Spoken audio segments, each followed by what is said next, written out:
Kahit mabundok, binaha ang ilang kalsada sa Baguio at mga katabing lugar sa Benguet, kabilang ang ilang strawberry farm.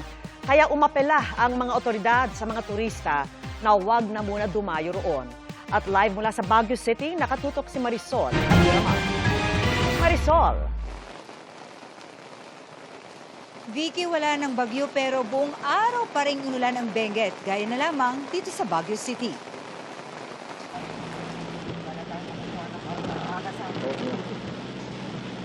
Sa maulang panahon pa rin gumising ang mga taga Baguio City at La Trinidad, Benguet. Wala na halos makita sa mga kalsada sa lakas ng ulan at kapal ng hamog. Kasi baka ma-aksidente po yung mabagsakan ng mga bato eh. Kaninang umaga, binaha pa ang bahagi ng Baguio Bawang Road sa Barangay Irisan, kaya pahirapan ang pagdaan ng mga motorista. Ayon sa DPWH, dulot ito ng limitadong kapasidad ng kanal na kasalukuyang kinukumpuni.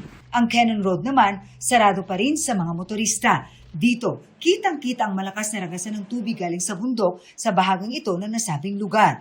Sa Barangay Lubas sa La Trinidad, ilang pamilya ang inilikas. Gaya na lamang ng pamilya ni Ami. Natakot daw siya nang pasukin na ng tubig at putik ang kanilang bahay. Kaya nga nagparesyo na raw siya at kanyang 4 na anak. Lumikas po kasi ma'am kasi yung sa bahay namin sa taas na flood po. Tsaka na landslide niya sa taas. Naninulbos po ako. Hindi ko na alam ang gagawin ko. Napaluhan naman si Mayan nang maisip ang panganib na maaaring idulot ng landslide sa kanyang pamilya. Lalo't 3 taong gulang lang ang pinakabata sa 3 niyang anak. Wala sa isip ko. Parang ang ginawa, ang nasa isip ko is maglinis na lang. Nung pumunta kami dito sa baba, saka ko na lang naisip nga, kung nandun pa kami tapos biglang lalakas pa yung tubig, hindi ko na alam. Pinilikas namin kasi nga lumalakas yung ulan, yung tubig niya nang galing sa bundok, lumalakas din. Yung putik sa itaas pumupunta sa kanilang, in fact, bumabahay at saka sa paligid nila sa delikado, kaya pinilit ko. Laking tuwa nila nang magpaabot ng tulong ang Kapuso Foundation.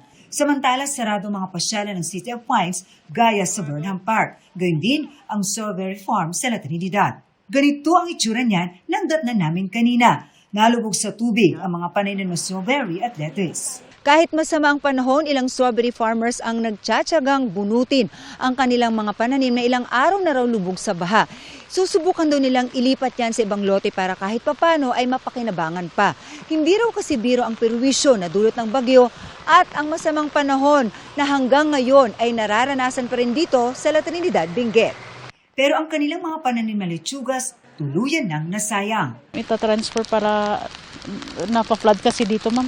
Makaka-harvest ka ba kayo niyan? Ay hindi na po ma'am. Susira na yan. Oo, sira na. Lugi. Oo, Mga magkano ang nawawala sa inyo pag ganito na? malaki ma'am kapag Kasi ilang buwan pa na magtatanim ulit. Ang OCD Cordillera umapila sa mga turista na kung maaari, ipagpaliban na muna ang pag-akyat sa Baguio dahil sa masamang panahon. Pag ganitong panahon, dinidiscourage po namin yung mga tourism activities dito. Lalong-lalo na po yung kung hindi naman po importante, ang pagpunta dito ay pagpaliban na lamang po. Yung iba naman po ay pinapostpone muna, ino-hold in abeyance para po hindi na po maapektuhan yung safety. Patuloy din ang paalala ng DPWH sa mga motorista na mag-ingat sa pagmamaneho. Patuloy raw nilang minomonitor ang sitwasyon at nagpapatupad ng mga hakbang, gaya ng rerouting scheme upang masiguro ang kaligtasan ng publiko. Vicky, talaga namang walang humpay ang malakas na pag-uulan na hanggang ngayon ay patuloy pa rin nating nararanasan dito sa Baguio City. Kaya naman round the clock ng monitoring ng otoridad dahil alam mo Vicky, bukod sa mga pagbaha, binabantayan din nila ang mga landslide prone area sa lungsod. Vicky. Maraming salamat at ingat kayo dyan, Marisol Abduraman.